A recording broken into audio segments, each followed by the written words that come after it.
Yeah, so this is the first week of actually working towards generating the leads that I need to meet my goal I discussed in the last one last week. So that was episode 177, flippingjunkie.com/177. If you don't know what I'm doing, basically I'm getting back into this business, super excited about that, and working to build financial freedom at a different level. So I'm going for long-term properties right now, but the logistics are the same. I mean, buying properties and buying houses at a discount is the same whether you're flipping, wholesaling, or whatever. Typically, if you keep it simple and just buy as low as you can, you have many options on what you want to do with that property for the exit strategy. So I'm documenting what I'm doing to get back in the business. So all the experience from getting started in the business in 2003 all the way up to today, and what I'm doing right now to build all that out for deal consistency, and doing it all part-time, right? Because I'm focused also full-time right now on Lead Propeller and Flip Pilot. Lead Propeller being the real estate investor websites, and Flip Pilot being the lead and deal management software. And if you haven't seen those, obviously check those out. Love doing that and building that, and talking with customers about how to improve those things, especially Flip Pilot. Right now we've spent a lot of time on that. But anyway, so this is kind of a part-time thing. So if you're, in the business, maybe you're new and trying to get that first deal, or if you're, you've done a deal or two, you're trying to get deal consistency to go full-time, I invite you to follow along, because it's going to be cool to just see kind of what I'm doing and even struggles that I'm having, right? We all have struggles and things that we got to get over through to make things happen. And whether that's a struggle of time, being able to have the time to do all of it, which can be a thing for me right now with a lot of the stuff I have going on. So it'll be interesting. Like, I don't know exactly how it's all going to unfold, but you can follow along and join me to do that. If you want more information about that, just go to flippingjunkie.com/follow along. Be super pumped to have you following along. And I guess for consistency in these Facebook Lives, right? These also become the podcast episodes, but I'm thinking about doing like 3 o'clock Central Time every Monday, just to have like a routine time. So if you want to like schedule that and just watch whatever comes up. So they're not super long. These are probably going to range anywhere from like 5 minutes to maybe like 30 minutes a piece, because it's really just discussing, maybe what happened last week and what's going on this week, what I'm doing. So the thing that this one is about is doing that planning, right, for the week of last week I talked about setting the goal, reverse engineering for what I need to do to reach that goal, so that I know what I need to break down my task for the week to even do, right? So I'm not wasting time over here when I'm trying to follow this path up this other way, which is to get those deals. And so last week was interesting because it wasn't anything involved in the house buying stuff, although I did have an intention to have some things to do with that, but I never got to them. And here's why. It's funny because I realized this in my manager meeting for, the software company that we have every Monday. Whenever I was going through the to-dos that I had for the week, I was even going down all of those and saying what I was going to do to my team for accountability, and going and thinking in the back of my head, like, there's no way in hell that I'm going to be able to do all of these things. But it was like, but I need to do them, right? Like, I just had this feeling I got to do them. And those didn't even include the stuff I need to do for the flipping business, for the house buying business, right? So it's interesting. I wanted to look at that because the weekly planning, first and foremost, if you are not weekly doing this, right, every Sunday, or at least every Monday morning, and I prefer Sunday evening to map out for the week. That way you wake up kind of knowing what you need to do and not end up in reactionary mode. Because if you don't have the plan for the week, you're going to end up putting out fires and feeling like you're going crazy, just handling all that comes at you.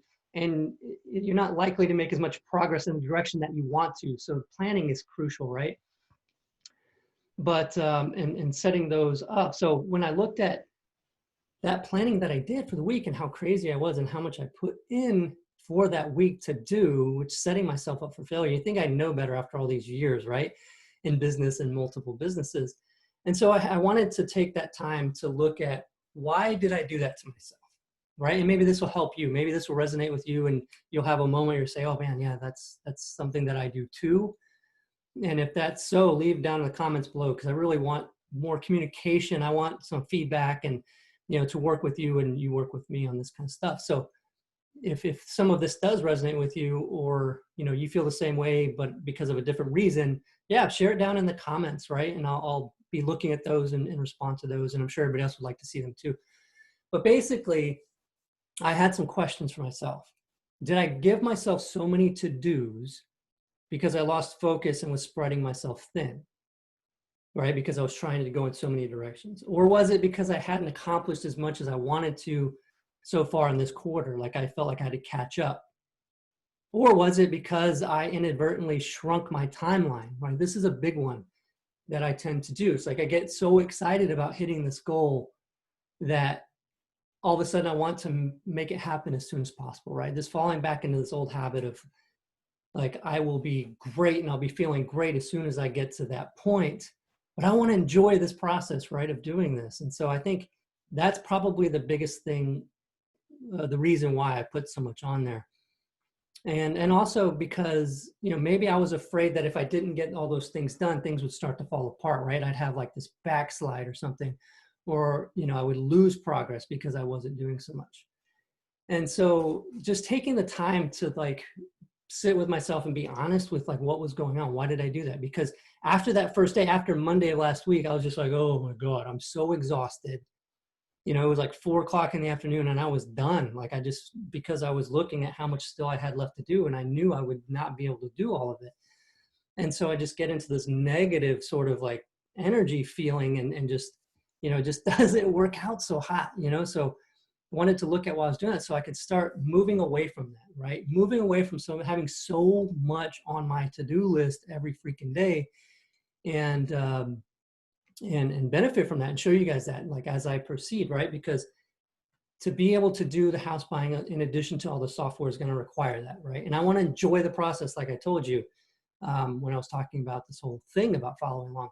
So I'm going to share with you guys what I have this week that I plan on doing so you can hold me accountable in the house buying business, and how I'm tracking that, like how I'm keeping track of where those are and what I need to do towards my goals. And so let me share this screen here.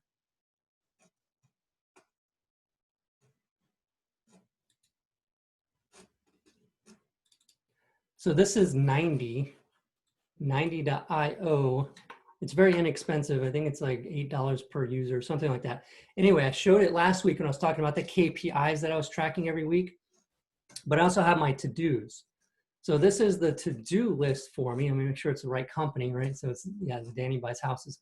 And so here are the things that I wanted to get accomplished this week. I'm the owner, Danny Johnson, due by, I've got a due by date. And then I can click in and I can put some notes, right? I can put a description. So if I got to break down whatever that task is, I can do that in those notes and then even have attachments and comments, all that kind of good stuff. This gets really great as you start to grow a team and you guys have to collaborate on things. But I'm going to use it even just for myself in doing this so that I can break down those tasks and then accomplish them, right? And as I finish. So I set up my KPIs last week, so I got that checked off. But for this week, I decided to create an initial process to prospect MLS properties, just because that's an available source of potential deals right away, right? Because I want deals, right? So I need leads. It's going to take time for my marketing to kick in and bring those to me. So for now, I felt like doing a process for prospecting MLS would be beneficial to be able to get some offers out, because you don't get deals if you don't make offers. And so doing that allows me to do that. And I broke that down into criteria for which properties on the MLS I want to target, a workflow. So like if I'm prospecting that as I work through it and flip pilot, which I'll switch over to that in the pipeline, then I can have that workflow in here for that. So as I move properties through and I'm following up, if I made an offer or not, all that kind of stuff is tracked for me, right? Just keep me sane. And I can also do follow-up in there, right? I can do follow-up inside of Flip Pilot to check back, right? Because how many times do we get rejected on an offer only to have it possibly accepted a month or two later, right? So that's what I'm going to be doing for that, right? And then offer creation submission through an agent. through my agent to have those submitted efficiently. So that's what I'm doing. I'm also going to be doing driving for dollars. Same thing, creating that process. I already have a bunch because I took my kids out several weeks ago with me, which was super fun if you've never done that, to drive for dollars, look for vacant houses, and have the kids help pick them out, right? So as we're driving down the street, I've got my son looking on the right side, my daughter looking on the left side. This is probably reversed on the video, but, and so I don't have to do swivel head trying to drive down the street looking for vacant properties, nearly hurting my neck like I just did, or wrecking into like a parked car on the side of the road, which has nearly happened dozens of times. So, you know, getting the kids to work with me and do that and find properties is really cool, really fun. Incentivize it sometimes by maybe giving like 10 cents for one that's very likely vacant, and then like 25 cents for one that's like definitely vacant, like this thing's boarded up, there's no way anybody lives in there. You can have fun with it, stuff like that. The other thing that I was going to do is create a probate letter, which is probably going to go off something I've used before, so it's not going to take me a whole lot of time. And then get the new list of probates. And I have somebody that pulls those for me, so it's just a matter of reaching out to them and have that happen. So this isn't a whole lot of stuff to have done in 1 week, but I'm also doing this part-time, right? And each of these things can end up being a little bit more in depth and more involved. But I don't have some crazy list of 20 things to try to do to get overwhelmed and frustrated and feeling like I'm just trudging through to get it done, okay? And just tracking it within 90 is just makes it super helpful and convenient. Once I get them done, I click them off. And then on Sunday, I go through and I create my next ones, right? That progress this, which will probably involve like mailing probates, right? And actually doing the calls and sending letters and stuff like that for the Drive for Dollars properties. So it's a way for me to systematically like go through what I need to do, but not being super rigid. I don't set the days I'm gonna do these things on right here. I just by the end of the week wanna do that. And in my weekly planner, which I don't have on my desk right now, I break down what I do per day, and it's usually just one thing, right? I know I can do multiple things, but I just wanna put one thing. So I had a talk with a good friend of mine, and I think this might be helpful for a lot of people, so I'm gonna talk about it. But I was talking about this, right? I was talking about, you know, I put all these things on there and I feel like I've got to like push, and I got to get this thing done, and I stress myself out. And I know all of these things are moving me in one direction. I'm not spread like on different directions. All those things are actually moving in one direction. And I can complete one thing, go into the next, but I'm putting so much on my plate for the week. And just talking about the feeling of that. And the interesting thing that she told me was basically that when we do that, we close ourselves off to things that make our lives easier and make it to where we don't have to do some of those other things. So if we get so laser focused and so narrowly focused on something, and we just are like trying to push through and just get this done, we're entrepreneurs, we're going to get it done. That's why we're successful, is because we just push. And, you know, the talk was when we do that, we kind of lose sight of the big picture. We lose, you know, some of the openness of ideas, the flow of ideas that come in that allow us to piece things together and have other things happen, to where a lot of times we don't have to do those other things. We don't have to do it all ourselves. If we slow it down, you know, and don't overload ourselves, we can relax, take it easy, have fun doing it. And that's just a big thing, right? This might not, if you haven't experienced this, great. But hopefully in listening to this, if you start to catch yourself and find that happening, I hope you remember that statement though, of getting so narrowly focused leaves you blind to other possibilities, right? Even along the same push to the same goal, all right? So I want to, and I will be working to not putting so much on my plate every week so that I can stay open to that, right? I can stay open to the things that are coming about because of the action I am taking to move me towards my goal without me having to do all of it, right? Let me give an example. So and I've done this so many times before and it's just crazy. So I feel like I've got to drive for dollars, right? And get all the addresses, put them all in the system, mail them all out, do all that stuff, right? So let's say I've tasked myself to do that. And week after week, right? I want to do it once or twice for sure. But if I keep doing that week after week after week, if I'm just like, I've got to push through, I got to get all these out, I got to get all these out, and I'm only focused on that. When somebody calls me up or a friend calls me up and says, hey, yeah, and we talk and they say, I've been out of work and, I've got a computer and all that stuff at home and all this kind of stuff. I might not be, I'm so in my head thinking, okay, I got to get off the phone because I got to finish all the Strive for Dollars stuff, getting all these letters out. And I might miss the idea that, hey, maybe this person is willing and wants to work with me on this, and they could do that for me, right? At a reasonable amount that saves me all that time and all that hassle, right? So that's just an example, but there's all kinds of different things that come about because, God and the universe really do bring things about for us when we clearly state what we want, right? So if you're not real clear on exactly what it is you want, go back to those episodes. I think it was 177, I think, where I did the reverse engineering of my goal. I specified what I want and I'm working towards that. And I know as I'm making progress towards it, I'm taking action. All of that action doesn't have to come from me alone. Okay, so yeah, we'll just leave it at that. But I hope this is making sense. If this resonates with anybody, comments below. If you struggle with trying to feel like you always have to do all of it and you don't see any end in sight in that, like, let me know. Let's just talk about it, right? Put it out there so you acknowledge it and we can start moving past it, right? So this week I'm going to be doing these things. You can hold me accountable.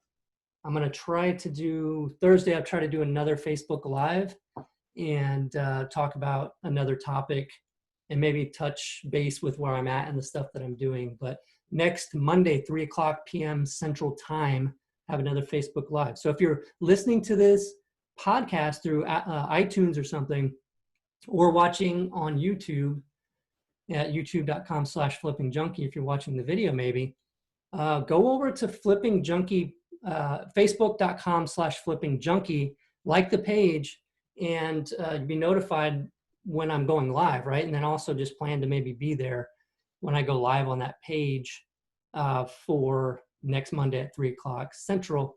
And if you haven't joined the Flipping Junkie Facebook group, just look for Flipping Junkie group in Facebook, request an invite, I'll let you in there, and we can share, if you want to share the details of your mission and your goals and all that kind of stuff and what you're going through, all that kind of stuff.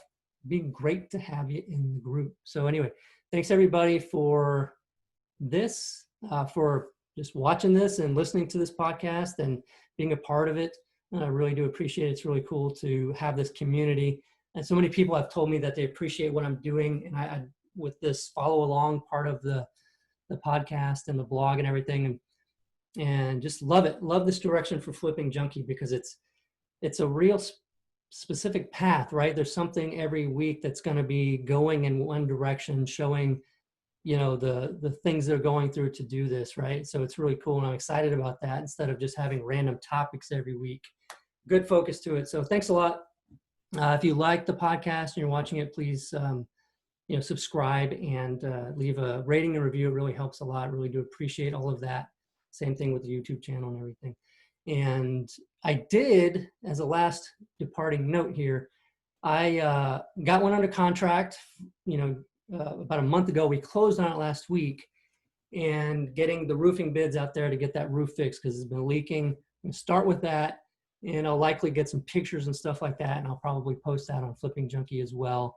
I'm not going to include that one inside of my goal because I did do that one before I got into this part of documenting it on the blog. So, but it'll be cool to see that. And so I'll send out some stuff on that. So anyway, everybody have a great week. Thanks for watching and following along. See you next time.